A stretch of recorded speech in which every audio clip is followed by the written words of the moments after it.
I think going with a franchise, you almost saw the light at the end of the tunnel without actually you going through that tunnel, right off the beginning. That's cool. I basically looked at it this way. Well, I've seen what the systems have done for them, being able to scale their business. And so if I basically repeat that same model, why would it not work for me versus going to start a Jimmy's Gutters that nobody would know who we are. We didn't have the branding, we wouldn't have the capital and things like that. And the end result is not guaranteed. Now, I'm not saying that it wouldn't have worked out. It probably would have worked out. Yeah. But again, it goes back to that point. Um, I preferred to basically invest a little bit more out front, knowing that I had a much better chance of being successful. This is Grow with the Bros, hosted by Ryan and Ken Parsons, founders of the Brothers That Just Do Gutters. Welcome to another episode of Out of the Gutter, Behind the Brother. We've made every mistake in the book, so you don't have to. Our time to evolve as business owners is now. Let's grow together. Hello, everyone, and welcome back to another episode of Out of the Gutter. I'm Ryan Parsons, joined with my brother, Ken Parsons, and we are the co-founders of the Brothers That Just Do Gutters. So throughout our business journey, we recognize there are plenty of misconceptions that people have about franchising. And one of the largest one is the cost of franchising or buying a franchise is so expensive. So today we have Jimmy O. Lang, the original franchisee from Pennsylvania, with us today. And we're gonna really kind of dive deep on this topic. Thanks for joining us, Jimmy. Yeah, my pleasure. Thanks for joining. Yeah. Our brother from another mother from Kenya. That's right. That's right. Yeah. Love it. So, Jimmy, you've been on our podcast before, but how long have you been with the Brothers That Just Do Gutters? Oh my word. So this dates back to actually 2001 when I first moved to the U.S. from Africa, and the brothers recruited me. I came in, and first day of work, basically, showed up with flip flops. I think you guys have heard the story before. But 2001 is when I started, and then it's now 2021, and I never left. So that's 20 years, 20 years strong. Holy cow! I think you recruited yourself, from what I remember. You showed up. You showed up to church on a Sunday and said, "You're coming to work for me on a Monday." It's like it's either you're like, that's it. No questions asked. I'm working for you tomorrow. Ken always tells his side of this story, and I tell mine. And there's usually differences, but I know that he's the one who actually approached me at the church parking lot and said, "Hey, you ready to work for me?" So I don't know. Creepy guy in the church parking lot. I know. So we'll go with your version. All right, sounds good. We'll go with that version. That's fine. Oh man. So I know. I mean, we might have even gone down this path the last time you were on, but for those who didn't hear it. So you worked for us for almost 12 to 13 years prior to thinking about purchasing a franchise. And you were married, you were at a crosshairs as far as you can climb with us in the company. We had franchise we were about to, and you were really right in the middle of either staying with us, starting your own thing, or joining the franchise. You had three decisions basically, right? You want to kind of bring us back into that world of what was happening in your head right there? Yeah, so I think that was in 2014.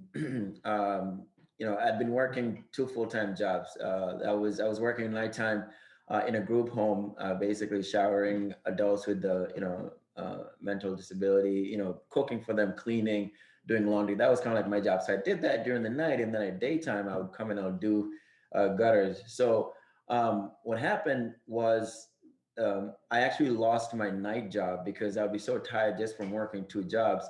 So at some point I was actually caught sleeping by a manager who did a night Sleeping on the job. Sleeping on the job, literally. And so so they they basically just fired me. And what really sucked was the fact that this was a job where I got my health insurance from. And at the time we were actually pregnant with our second born. And we were right about like a 9 month, on that my 9 month spot. So, so here I am, I'm just freaking out. I was like, hey man, this is our insurance. We're going to need this for the birth of the baby, etc. And I tried to like plead for my job and they wouldn't take me back.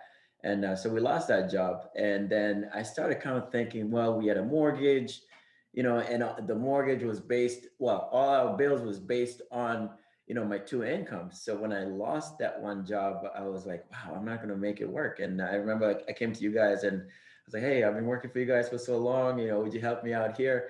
And you gave me that raise, and that was really that the same conversation we were just talking about? No, that was different. That was different. Okay. That was like, I think a few years after, and the raise was much more substantial than that.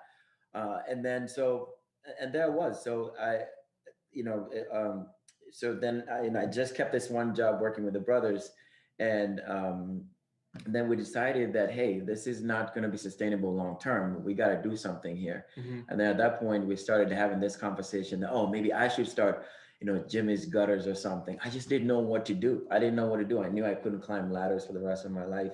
And so then we approached you guys, and at that point, you're like, actually, this crazy thing happened. We just, submitted paperwork to start franchising. So let's backtrack a little bit, because I think for a long time you thought Kenny, especially Kenny, but both of us were out of our minds with some of the things that we would dream of and talk about. Because it wasn't, in 2014 was not the first time you heard us say that we wanted to franchise, correct? Yeah, that's true. I remember, especially Kenny would just say this crazy stuff like, I have such a vision for this company. At the time, I think we were only like 2 trucks. And one of them was like constantly breaking down. We're getting towed, leaking oil everywhere. He's like, I have a vision. One day we're going to have a Brothers Gutters University, and we're going to have Brothers Gutters in every state.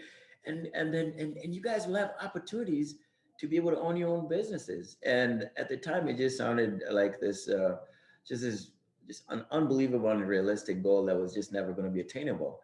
And it was just a bunch of noise back then, right? A bunch of noise. It really was. And I didn't see myself being anything more than just an installer. And then I would figure out, I said, this is where I'm planted right now. I'll just keep working until I can't work anymore in the field.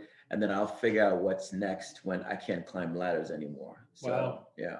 That's crazy. And I was just, this is off script, but I'm just reminded of like who you were. I mean, you always had integrity, you always worked hard, but you really pushed against being a leader. Yeah. You kind of let your little brother end up moving up ahead of you in the company, right? That's right. When things came down to it, you just wanted to be the second guy. Yeah. Please just let me be the second guy, right? And now you're an incredible leader. Yeah. That's crazy. And I feel like Ken and I should take a little credit for pushing you a bit. And sometimes circumstances push it, if somebody gets hurt or they can't be there, and then you got to lead. But I mean, prior to be able to put on that business owner mind, you had to switch over from wanting to just be the guy in the background to being the leader. You want to just touch on that for like a minute? Yeah. And I think that's a great point. And you guys have always talked about, leaders raising leaders, and you don't always see potential in leaders, right? You don't always see potential of leadership in people. But then for whatever reason, you guys saw something in me. And I remember it was very difficult for me to be able to see myself as a leader. I was always comfortable taking direction from people and just being, doing what you're being told, not having a lot of responsibility, just go do my job and then go home, get paid, go home. And that was comfortable for a while. And then, with the systems that you guys were developing, the reading all the books, stuff like that, I started really embracing that. And all of a sudden I started seeing like, yeah, there is a leadership side to me that I never knew existed. And so I started kind of like just owning that. And then I saw myself basically climbing, so to speak, the ladder in terms of leadership. And it's never left me since. So every day is growth in terms of leadership, but I've completely embraced it. Wow, that's awesome. Yeah. All right, so we're going to start hopping into kind of the meat of this. I would love to even just unpack that more because there's just so much there. But let's talk about this myth busting, the cost of franchising. That's kind of what we're focusing on today. And a lot of people, even on the gutter forums and stuff, you see them, why would you buy a franchise, you could just keep all the money. Why would you pay them when you could just keep it all? You can either stay small, keep it all, or you can scale for sale if that's what you'd want to do. But you were caught right there and you had conflicting advice all over. So as far as I think at one point you just said, I think we were going to think about doing the franchise, right? Mm-hmm. And man, you and your wife, whoo, she can grill you. When that girl's got questions, man, my goodness. Detail oriented, yeah. So you were right there with stay small, keep it all, pay Ryan and Ken, nobody knew the business better than you. You've been there. You were there for every single system, everything we implemented. You were there for the skills ladder. You were there for when we started to look at RPH. You were there for the branding. You saw everything.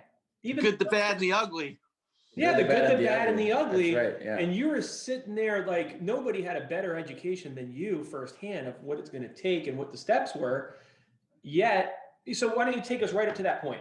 We all know you decided to franchise, but tell me about the crosshairs when you were stuck with the decision of. Yeah, it goes back to this point, which you made so well, which is, I was there, when the company was going through all these struggles, trying to make a business work, one truck and two trucks, and then we're back to one truck. And I saw that. I saw the struggle that you guys went through, trying to implement systems and stuff like that. And then I also started seeing what, these systems being implemented, like how that resulted into growth. And I saw the progression. I saw, the trajectory in which we were going. And it was always upwards. We started hiring more people. We started raising leaders. People are reading books, customer service, technology and all that stuff. And it was unheard of for a gutter company. And so when the time came and I was faced with a decision to either start a Jimmy's Gutters versus a Brothers Gutters, I just looked at, I saw all the years it took you guys to be able to get to where you are. And I said to myself, why would I want to go through all of that on my own, versus a system that's already been established. I've seen it work. I've seen the results. And I said to myself, do I want to start from scratch or do I want to take the shorter route? And so I went with the Brothers Gutters because stuff was already figured out for me and I didn't have to figure it out for myself. And that's it was a no-brainer for us. We definitely had a lot of people try to talk us out of it, and for the same reason that you're saying. Why would you want to pay? Yeah, talk about the reasons. Like, what do people say? That you might have not thought of yourself, but what are like that's what the whole thing is. What were people saying? Oh man, we heard it all. These guys, all they want to do is just, this is their retirement plan. They want to move to the Bahamas, and so. It is our retirement plan. It is our retirement plan. I don't know about the Bahamas, but like, why would you want to spend that money? All you got to do is just, get maybe 20 grand in a loan and then buy your own truck and then get going. Yeah. Why would you want to be paying monthly royalty to them when you can keep all that money? Mm-hmm. We heard it all. People are like, this is a terrible idea. It's a terrible idea. And at some point, we actually started thinking this is a terrible idea. Why would we? But at the same token, we had a lot of people also encouraged us, and we did a lot of research as well. And we saw the percentages of people who actually got into franchising and were able to fast track their success. Yeah. So, and we just chose the latter, and we said, hey, listen, we're going to take it and we're going to do our best and see what happens. And here we are today. That's crazy. Yeah. So let's talk a little bit about the number one people. Did you have a question, Ken? Yeah, I was just, I did have a question. So now that you look back at the decision that you made compared to if you were to go out on your own, one of the things that I notice with a lot of people that do go out on their own, it just to one of the myths that you can bust on franchising is that there's a lot of different investment levels, but for the level of investment that you had to make into Brothers Gutters as opposed to what you would have had to do on your own, do you think that probably would have been more expensive in the long run doing it on your own than what your upfront investment was to doing this?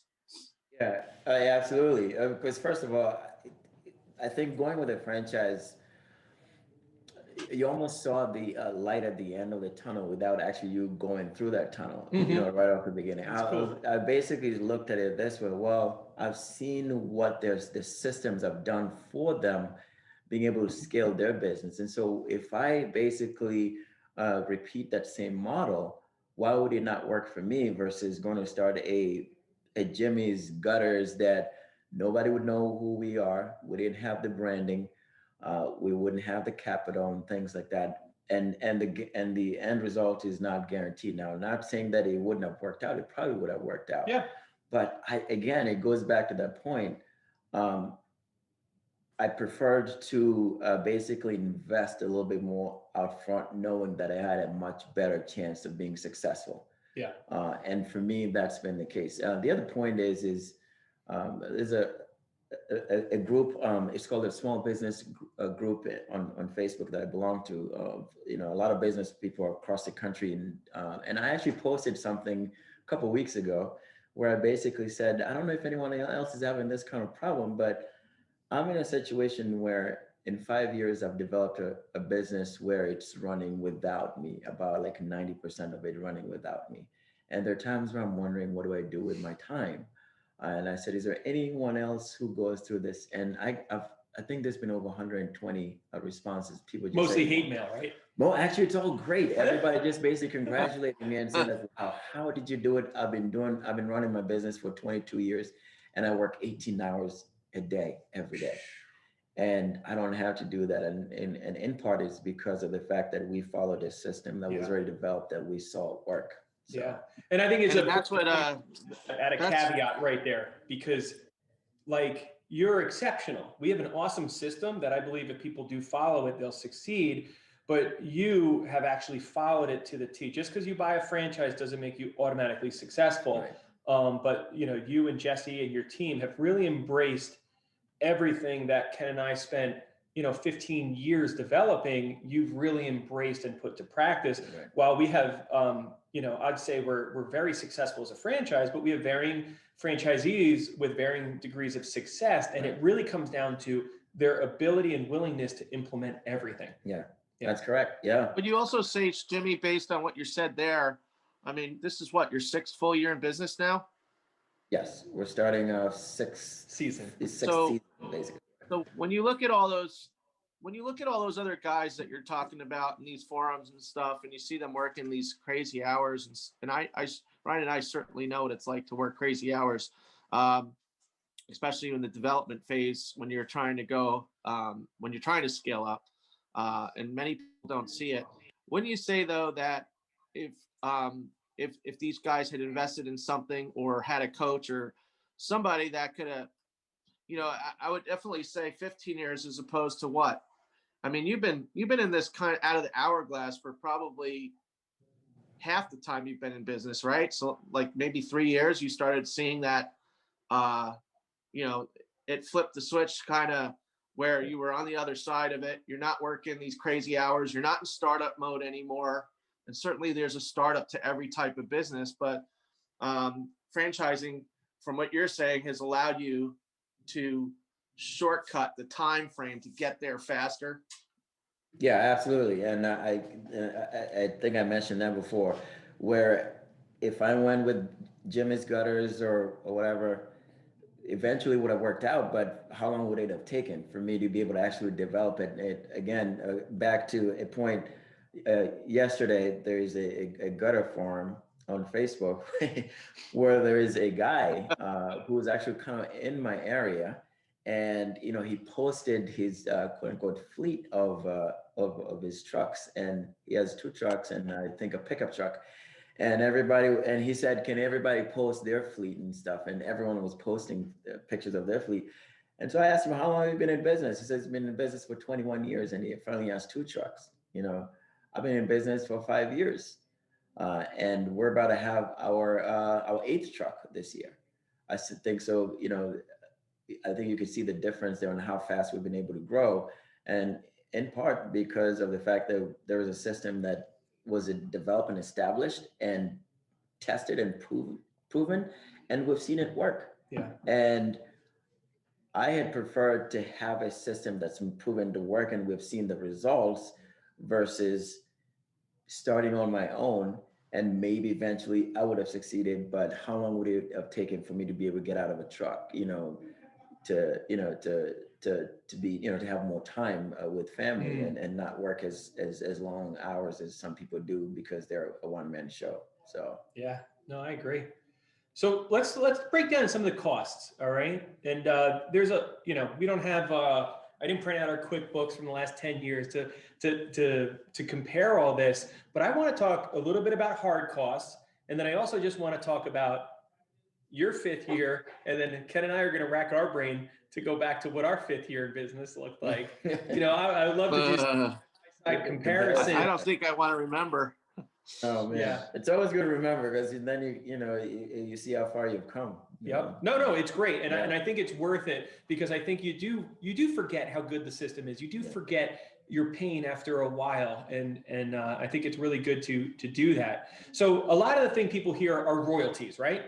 So right out front, any franchise you buy, there's going to be some sort of a royalty, and that's typically a thank you for letting me use your system. It doesn't necessarily go to something, correct? And then there's other things like a brand fund that goes to something national, a call center. There's a lot of things, but let's just say arguably the way our franchise works out, about 10% goes to the franchise between royalty, marketing, and the contact center. So you're getting the support, you're getting your phones answered, your job scheduled, and your marketing managed, right? That doesn't go to your marketing spend. So a lot of people you hear that, and someone would immediately say, well, you're out of your mind. You would be able to keep that, right? So I'm starting to think in my brain, all right, the average gutter company does $250,000 a year. So they get to keep that 25 grand, right? And that's basically where they plateau. And maybe 20, 21 years later, they can go to that second crew. So that's what we see. So that's just the one thing that they're thinking about keeping. Right. And then I was thinking about, well, what do you do with that 25 grand that you kept? Well, for us, we spent so much money developing a brand, developing the systems, all the stuff that goes into it is just, that money I would have gladly paid if Ken and I could have raised that money sometime in 2002 and short-tracked so much, that would have been awesome. Right. So yeah, I think a lot of times they think they're keeping what they don't even have. Sometimes even people think about that when they're investing. Well, why would I pay a broker? I could keep that money. Well, if you can learn everything he did and get a better return, then yes, you could essentially keep it. But if that guy's going to take your 10,000 and turn it into 20, and you take your 10,000 and turn it into 11, what do you care if you kept his commission? Yeah. And I really do think that's where people, well, do you want $1 million company, or do you want a $250,000 company?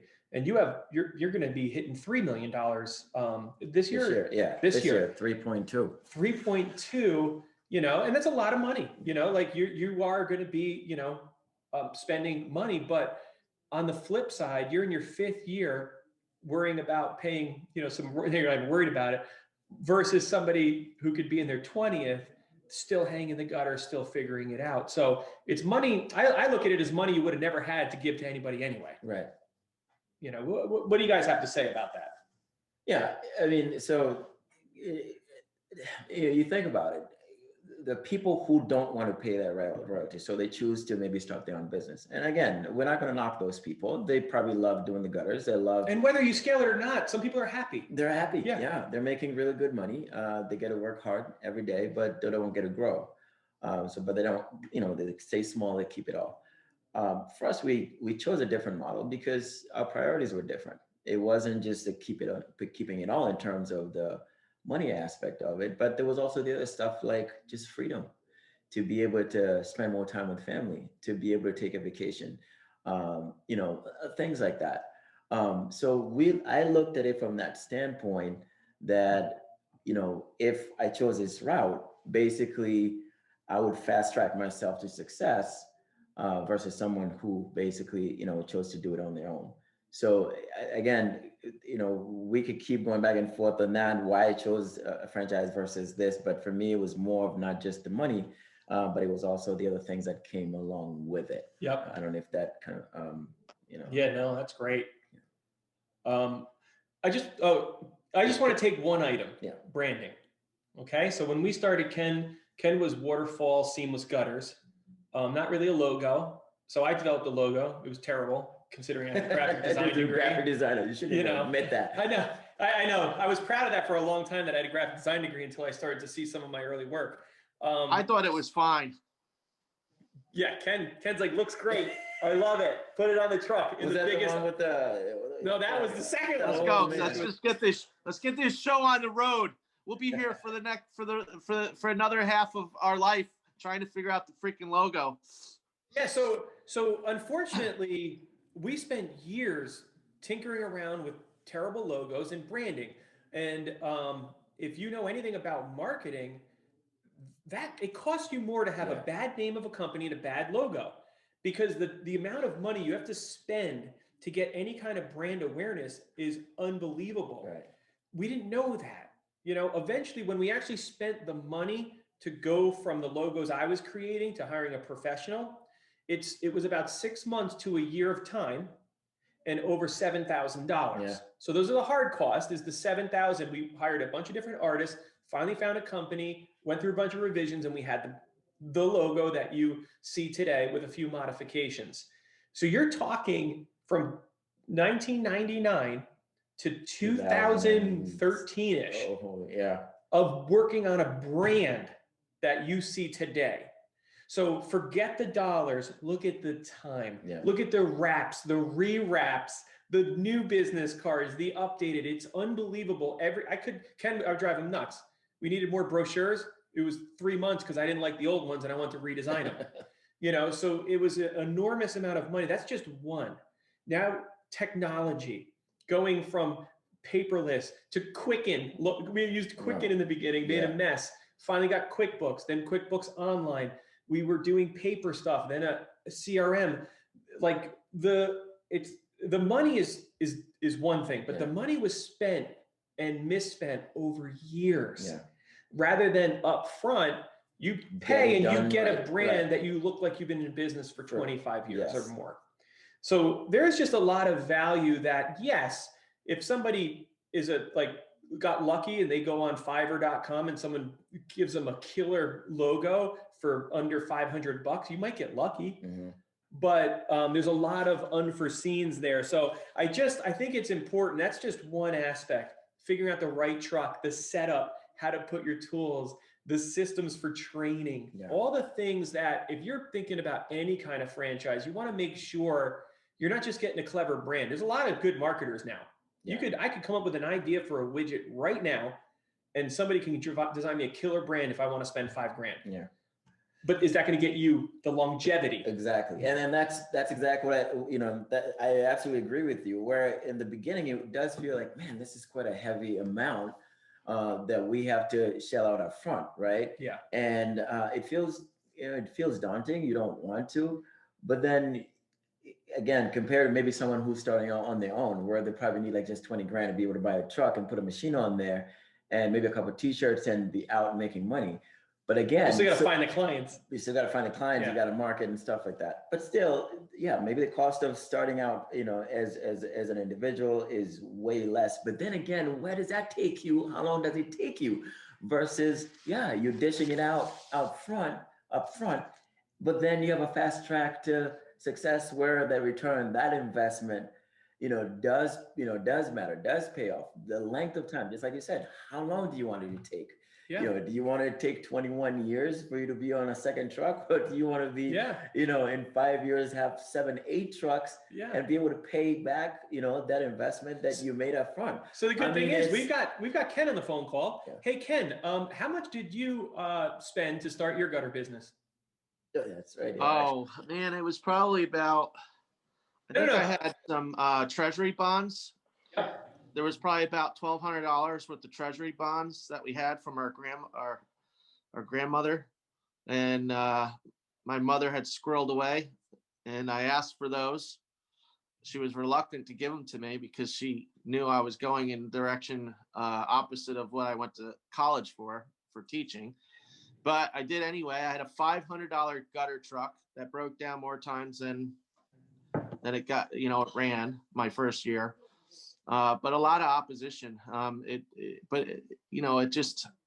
It took a lot of failing forward for years and years. And again, my time wasn't my own. I didn't have a network of people that had my back if I had any questions. I mean, I had to figure out every little thing by trial and error. And, I knew how to hang gutter, and that was about it. But the business side of it, I think, is what kills a lot of guys that are starting up their own business, is they have the skill of it, but they don't have like a budget or anything like that. So they think that they're making money a lot of times, but they're not really seeing a lot of the costs and the soft costs, and especially the time, when it comes to that kind of money and that's being poured into the business, or even maybe even not poured into the business, and eventually can lead to a lot of time going by really fast. And it's like, okay, where am I I'm not getting anywhere with this thing. I'm certainly not going to be able to sell it. But you have to be super disciplined, which we talked about on our last podcast. So I won't go down that path. You have to be super disciplined to be self-employed, and you got to be able to know your limitations, because there's going to be opportunity loss. But with a franchise, that franchise that's done right, it's going to give you the support. It's going to have all the other people that are a part of it that you can glean information from ongoing. And there should be not just the all investment, but what does the all investment look like 5 years down the road, like where you are, Jimmy? What does that look like? Is it just as good, or is it better than when you first started? And I want to get to that, but while I was preparing for this, something hit me. Ken started a gutter business for $1,200. Yeah. Right? So we could end the podcast there. Go out, look at what we did with $1,200. Go ahead. Yeah. Anyone can do it. If Ken can do it, yep, anyone can do it, right? And if I can do it, anyone can do it. The gutter machine I had was a gutter maker, and that machine could make gutter like it was the best. I resurrected it from the dead. And Ryan, when he was doing estimates and I was still hanging by myself, he stuck me with this job, 2-story in the back of the house, a 77-foot long gutter. And I'm just thinking, oh my God. And he couldn't even get there to help me. Nobody could help me because he was on the other side of the world doing estimates or whatever happened. And I'm on the truck by myself. And that machine I put up a 77-foot gutter with that machine. That's how strong it made. I don't know what it was, with how it bent the metal or what. I did put a lot of extra hangers in it, that's for sure, that I didn't need. I did take them out. I didn't leave them in there, but I got that thing up on the roof. No. I got that thing on the roof and I hung it up there, man. I made it happen. It might be a world record. We don't know. No one was there to confirm. Guinness. I don't know, but it was Yeah. But all right, so to make the point, $1,200, yes, you can start a gutter business. And that was 20 years ago. So, but let's fast forward. Yeah. So something hit me. So we failed forward. We kept, the shop. I can't even imagine the tens of thousands of dollars between, fixing trucks, learning business, and everything else. Yeah. But fast forward to the recession. Here's what's crazy. We looked good enough on paper that when we basically should have went bankrupt, we got a $150,000 loan from the bank to save our business. And I'm like, holy crap. Even doing it ourselves, saving all that money, we still ended up paying, and it costs. So, full disclosure, as of the recording of this podcast, people that want to start a gutter franchise or join it, they go get a $150,000 loan or have it. And of that, they spend anywhere between 100 to 130 of that to get it off the ground and all that kind of stuff, and varying degrees of break even between a few months to a year or so, whatever. That's not a disclaimer, but that's just kind of a very broad thing. So I'm like, holy crap, that money that people are so worried about giving to someone else, no matter how you shake it, you're spending it. We spent that. We ended up having to get that 8 years into business, 9 years into business. It took us another 10 years to pay it off. That's the crazy part. So then getting and digging your company out of a hole as big as it was for Ken and I to get out of that recession to the other side of it. So that kind of really hit me hard. It's like, I don't care if you're going to try and grow your business, you are going to spend that. Money. Yeah. So with that said, here's kind of this is going to be a fun game of where were we and where are you, Jimmy? All right. The comparison game. All right. So let's start 2 years into business. Let's like kind of refresh our brains. So Ken, you started in 99. It's now 2001. All right. Jimmy, you started in 2015. It's now 2017. Ken, you're going to go first. Give us a little snapshot of a day in the life of owner operator or business owner Ken in 2001. 2001. I think my wife and I were pregnant with our first our daughter Haley. She was on a maternity leave, and everything, there was a lot of pressure. I remember a lot of pressure. It all like was falling on me. We knew that she wasn't going to go back to work because we wanted her to stay home, and I just knew that every day I was waking up and I would just work my tail off. I would try, and I was running as hard and as fast as I could at 20. I think I was 28 years old at that point in time, and doing as many jobs as I could in a day. And I would work all day long, every day, and even sometimes Sundays, and doing estimates in between jobs. When I got home, I would be answering any messages or calls for clients, and setting up those estimates and those jobs in between, ordering materials, barely keeping up with taking care of the truck, which seems to be always an ongoing thing. What? Any employees at that time? Yeah, I was hiring employees at that time as needed. I believe Jimmy at that point, at some point, I think it was in the summer maybe, because I remember the first day he showed up in flip-flops and a tank top and shorts. But I don't want to forget shorts. He was wearing shorts. Yeah, that was 2001. There was two of us. It was me and one other kid. This guy. Danny's a Ganny. So one truck. So one truck, and we would be the three of us. It would be, So Danny. That's a good enough snapshot. So wearing all the hats, So let's go over to Jimmy. What was your second year in business like? So second year in business, which was 2016, I believe it was. We started with one truck, and very similar to Kenny's story, which is basically I would start at 4 o'clock in the morning. I'll be going out and into the shop and getting the truck ready and organized. And then I had an apprentice, just one kid, and I would go out with him and basically Tommy. Love Tommy. Oh man, my first apprentice, my first employee ever. And so I would focus on just training him. And so we'd go to a job. Sometimes the job was, it was like a $600 job, and we'd be there for like 5 hours, and we didn't know about revenue per hour and things like that at the time. But that was it. I focused on training, and then we would get 1 or 2 small jobs done.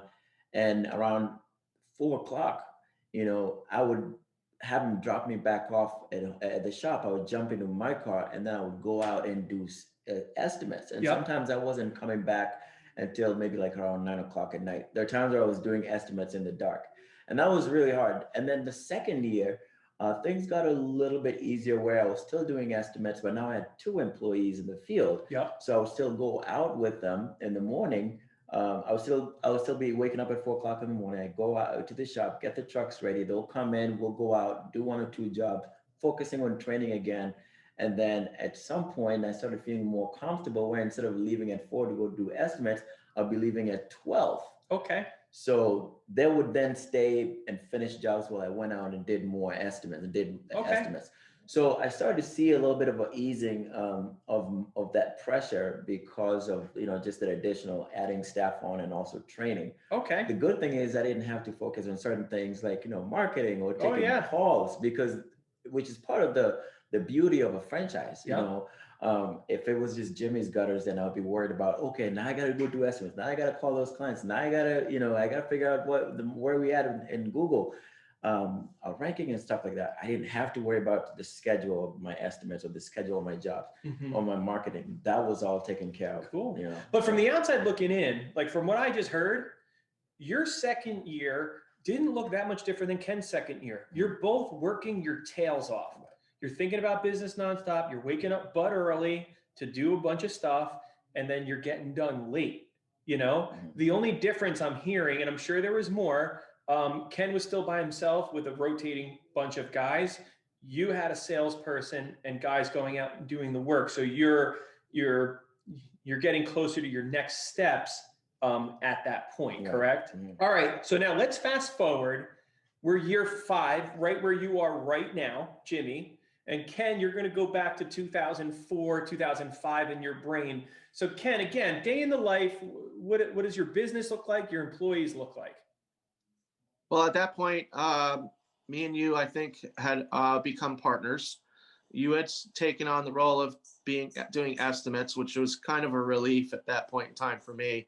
And all I had to do was really focus in on production. And I had probably about, I think we had our second truck by then. So we were at 2 trucks, and we had probably 1, 2, 3, 4 of us. I believe it was Jimmy, Job, and Peter Awando, who owns Charlotte, North Carolina. And we had an unbelievable crew, and it was 2004. So what was awesome about 2004 is that we started seeing that big, huge boom. The real estate was booming. New construction was booming. I mean, we thought we were, had arrived, we were like working for Lennar Homes and Toll Brothers, and all these big contracts were coming in, and we thought we were so great. Things were feeling really good. Was there an office admin at that point or not yet? Yes, I believe we had one. Elisa, I believe, was one of our first.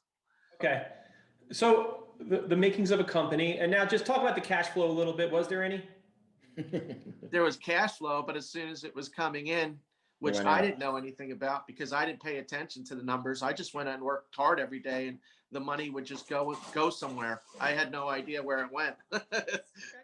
So, you're wearing the sales hat. I'm wearing the sales hat. You're wearing the production hat. We have an office person. Things are happening. Like you said, you can do this on your own. No cash flow whatsoever. We're in business to pay employees, basically.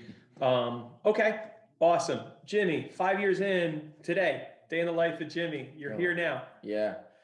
So we're actually at the headquarters of Brothers Gutters headquarters in New York, and we brought our entire basically leadership team that is sales, general manager, production coordinator, all team captains, and the lead installers. They're all here getting trained. Again, we talked about that leaders raising leaders, and so we're getting them trained so that when we go back now, we can focus on training apprentices who hopefully then also become future lead installers. So 5 years later, where are we at? I've replaced myself in pretty much all the roles which I started with, all those hats. I've been taking them off one by one from the first year in 2015 to now. I have one hat, which is I'm just a visionary, guys. So I'm looking at the big picture. We've replaced ourselves, my wife and I, who were equal partners with. We've worked so hard to replace ourselves and put people in those positions that we used to hold. And again, focusing on developing leaders. It's amazing what happens when you raise leaders and those leaders take your position, because they then do things so much better than you did and much more efficient. There's so many things that I don't understand. I don't have to understand them because now we have people in place that have taken those responsibilities. Where am I now? I'm looking at a year from now, 2 years from now. I'm not involved necessarily with the everyday decision-making process, at least not in a wide scale. There's still stuff that obviously go through me, decisions I have to make, advice that I have to give and stuff like that. But, it's much, much different. That's crazy. Yeah. So in your 5 years versus Ken's and my 5 years, we're at enormously different places. you're at a place that most people work their entire life and don't get to. Yeah. So curiously, so you've been in this place for at least a year, correct? Yeah. Maybe even more. Yeah. Where you're more of a semi-passive business owner. What are the things that you're able to think about now that you're out of that hourglass? Like, what are some of the things that you're thinking about to do, either with your time or your business? So, I mean, you reach a certain point where you start to not just think about yourself, but the people who are within your team. You know, you've raised these leaders. Well, guess what? They're never satisfied with where they're at. They want to be more. So there's two things. Either you're going to have to create positions for them, or if they don't feel like they're getting or they're not where they want to be, guess what? They're going to go somewhere else. Yep. So one of the biggest focus I have, especially when you have great team members, people who are bought into the vision and the culture and what you're trying to do, now it's your job to not just maintain the position that you've created for them. You now have to look at a bigger picture. How can I create that next position for them? So that next growth, so that then they can go there, because otherwise you're going to lose them, you know, or they're just not. Sometimes you grow just to keep people. And sometimes you grow just to keep people, and it's not necessarily for yourself. And so I feel like that's where we're at right now, where how do we grow the business? You know, how do we get more involved with the community?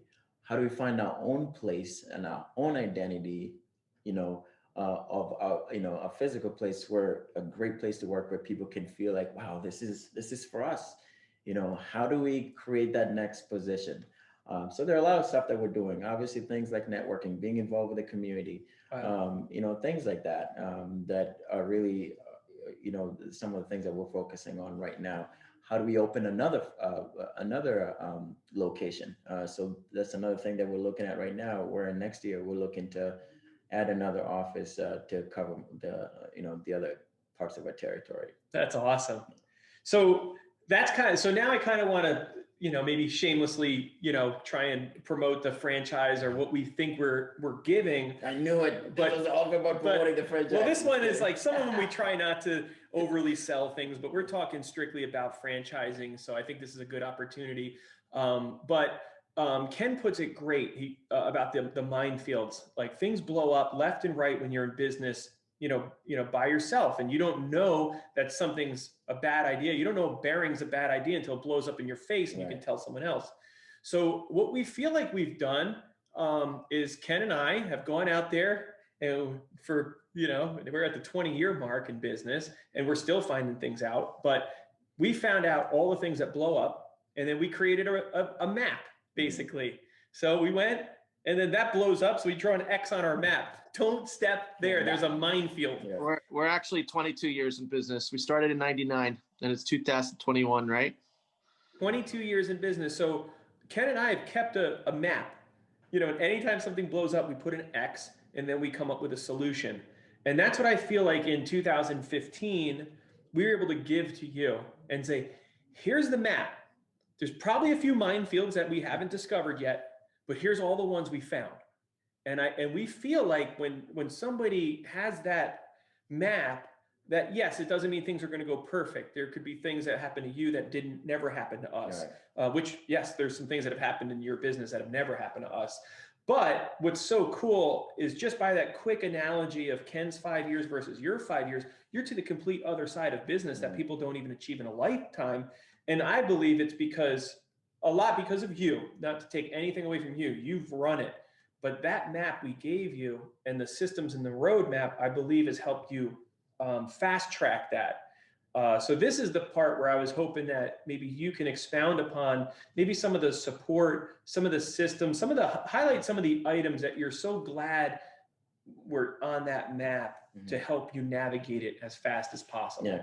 I mean, think about it. If someone says to you, hey, listen, you know, I have a map to this treasure, whatever spot, but you got to go through this, and you got to go through this, and don't go over there, and don't go over there, and don't go over there. You know, this is where it's at. And someone hands you that. Would you take it? Yeah. Versus the other guy's like, the treasure's over there. It's over there. Just let me know when you get there. So in both, you know where the treasure is. Right. But one, you know how to get there. The other one, you got to figure out how to get there. You don't know if there's snakes along the way, if there, all kinds of stuff. But someone says, hey, avoid this one. Don't take that route, because last time when we took that route, we ended up in a ditch. Just follow this map. And that's exactly, what the franchise has been for us.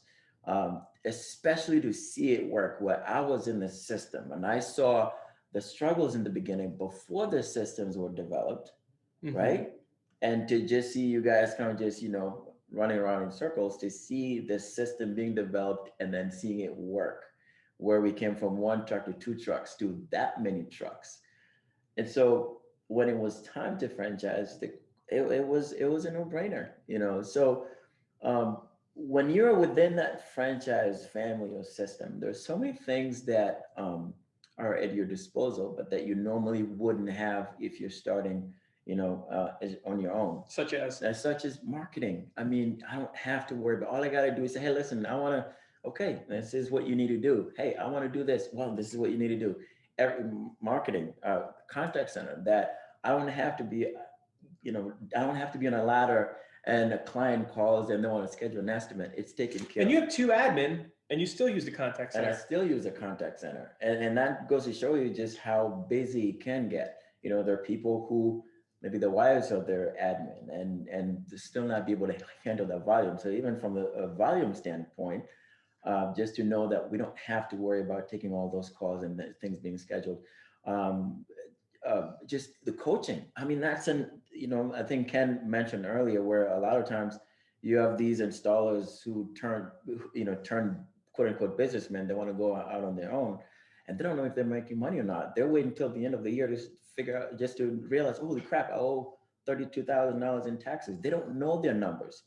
And that's part of where things like coaching comes in, where on a monthly basis, we get to sit down and we get to analyze the month before. What happened? Why is it that your material percentage, is that high? And you're able to, kind of like modify things so that you're back on track. A lot of people don't have that, just that financial, that financial and the business coaching. So there's just so much in a franchise that you are able to take so much of it and utilize it to make yourself successful. So I feel like that's what's been very successful for us, that we've been able to tap into all the stuff that the franchise system has to offer. That's so cool. I love that. And there's just, and I love that you have your whole team up here today and they're training and you and I are goofing off doing a podcast with Ken and your team is getting trained. And I would imagine the goal is that they come out of here today energized, have a couple more tips and tricks and tools at their disposal. So that's just some of it. We're going to kind of wrap it up with what to know about joining a franchise. There are some hard costs involved. There are some ways to get a franchise, how to fund it. There are brokers that if you start to Google like gutter franchise, you might end up talking with a broker, whether it's a restaurant or this or that. Right. So we're going to just kind of go down that rabbit hole just a little bit before ending. So this is kind of Ken's world a lot. Ken does a lot on the franchising.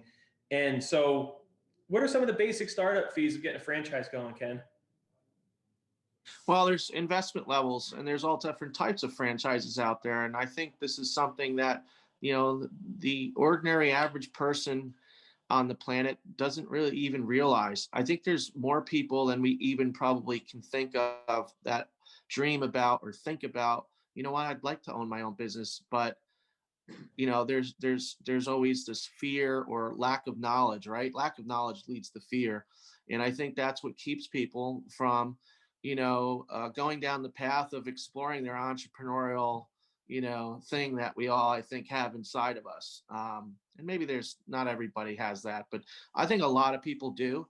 And, that's why we see a lot of these career and transition people. They've had their career of being employed or working for somebody who's self-employed. And now they want to, take control of their own destiny, so to speak. And I think, understanding that, there's people out there that can help you to get educated and to get informed on what is the right fit for you. And I think that's the start right there is, what business would be the right fit for me? What am I passionate about? What do I like?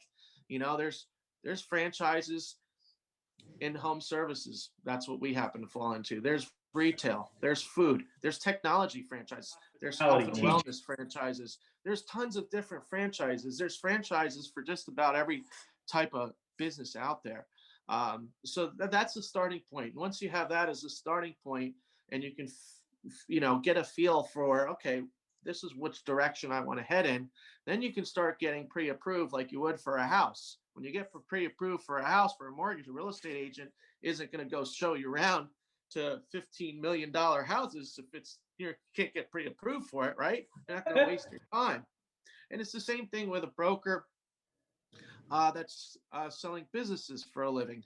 They're going to do the same thing. They're going to see, okay, what do you like? What can we get you pre-approved for, so that we're not wasting each other's time, and that way you do find something, you don't have the rug ripped out from underneath you. So I think that's super important, is to have somebody that can, and there's lots of brokers out there that are great. There's probably over a couple thousand brokers across the country that that's what they do for a living. They help people make an educated decision, first about what they can afford, the investment level, and then also with their personality, their type of passion, and they try and fit them with a few franchises. It's usually it could be anywhere from 3 to as many as 6 or 7. I've heard people look at one time. I would recommend to try and look at maybe 3 or 4, because it can be overwhelming to take in all that information, and whittle it down as much as you can. But once you get to that point, now you're starting to really see, what that could look like. And I think that's one of the things in this country about business, is that we're not teaching it to people. We're not teaching business to people. We're not teaching them, unless they go to business school. It's not being taught like it's being taught to here, go to school and get a good job. We're not teaching, go to school and learn how to be a business owner, so you kind of have to lean on people that in your own life that've gone down that path. But not everybody has that. And so another way to do that is to go to a broker and see. And what's cool about that is you're not really having to really pay anything for that service, just like you're not paying a real estate agent until they sell your house, right? So, and it's very educational, go down that path, and you'll learn a lot. You learn a lot about yourself and who you are, because a lot of personality tests are given, like Zoracle is a great one to see what kind of a person you are.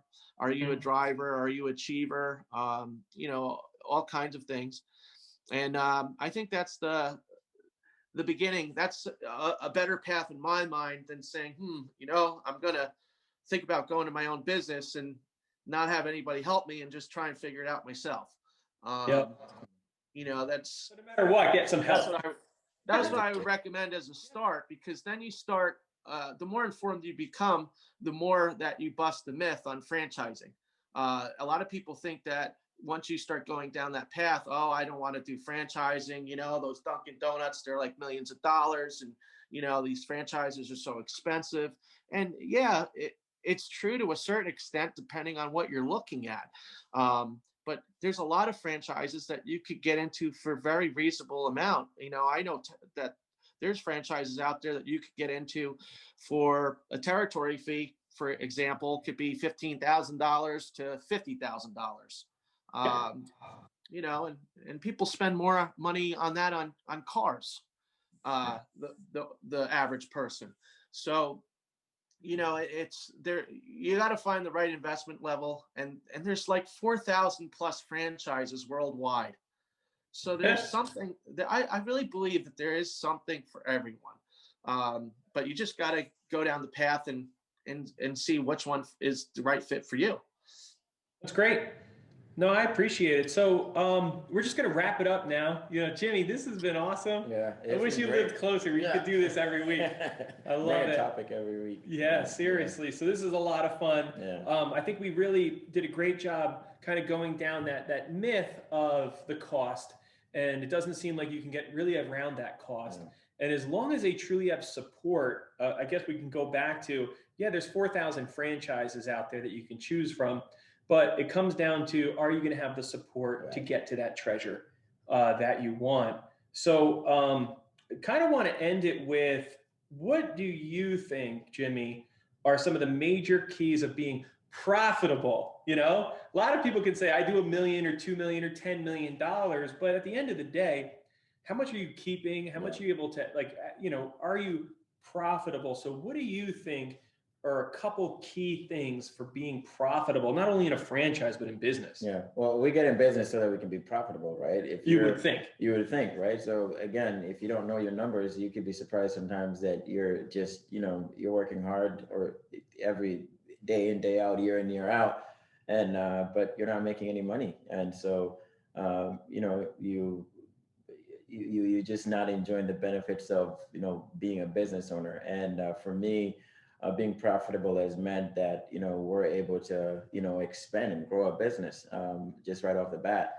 We're able to create more opportunities. What were the keys to get there, though? So number one, I think, is knowing your numbers is extremely important, which I also mentioned before. If you don't have a coach who's actually walking you through your numbers, not everybody knows their numbers, but if you have someone who's walking you through your numbers and being able to tell you what it is that you're doing right, what it is that you're doing wrong, so you could be able to make adjustments. You could focus on two numbers. What numbers are the numbers? Because gross profit and your net profit is probably one of the most important numbers to be able to figure out, to be able to know. So you need to know your gross and your net. You got to know your gross and your net. You got to know where you're spending, how you getting that return on investment. So there's another huge number that we actually talk about on a regular basis, which is the one number that helps us make, you know, day-to-day decision, which is called the revenue per hour. Being able to just know a number as simple as that. You can't go and teach your installers, you know, you can't show them every single number because it's just overwhelming. There's a lot, but we have a number that we know is simple enough that if they understand how this number works and that this is where we need to be at for us to be successful, you know, you teach on that number, they understand how that number works. That allows them to, you know, to be invested, you know, in the company in terms of them knowing that, hey, if we're here, we're being successful. Yeah. And that means in return that they can be successful as well. So great. So just that RPH, the revenue per hour, which is the most important number. And revenue per hour, for those of you that don't know, it's how much revenue did you do? Mm-hmm. And then how many hours did it take? And you divide the two. Right. So if it's $1,000 job and you did it in 10 hours, it's $100 of revenue per hour. Yep. My math good? That's about right. Yep. Okay. Is that right? Yes.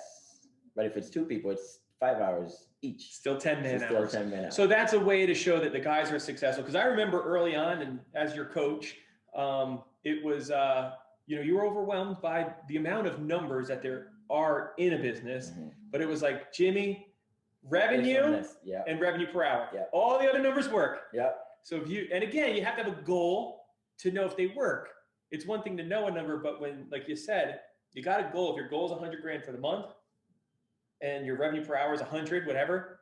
Now that's all you need to know on a daily basis. Are we hitting our numbers at that speed? Yeah. We can do a whole thing on that, but no, that's great. So I think that's really, really important to know your numbers so that you can be successful. So awesome. Thank you again. I appreciate it. I hope everyone got something out of today for your business or your decisions that you want to make in life. Yeah. Good luck making the decision. Yeah. Thanks for coming on. I appreciate it. Thank you, guys. Thank you, Jimmy. All right. Thanks for joining us, and we hope you implement at least 1 or 2 nuggets from this episode that will give you the confidence to grow. Subscribe to our podcast to stay updated and grow with the bros.